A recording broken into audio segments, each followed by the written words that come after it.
Evet arkadaşlar, bugün kuzenime kışkırtma yapacağım ama şimdi kuzenimi size gösteriyorum. Arkadaşlar işte kuzenim Deniz. Kuzenim Deniz Aras. Deniz şimdilik.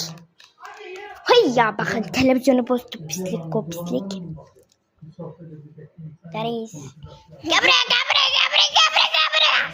Kışkırtma yapmayacağım. O çünkü bebek. Deniz gel buraya, kaçma, gel buraya. Çok tatlı.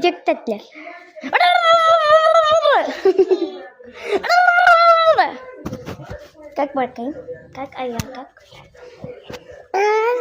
Düşünecek kara benim. Herkesin kendi kara benim. Ah. Sus.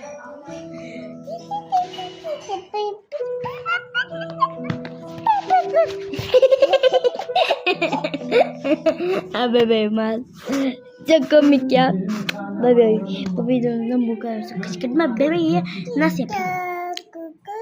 Yani. Ay.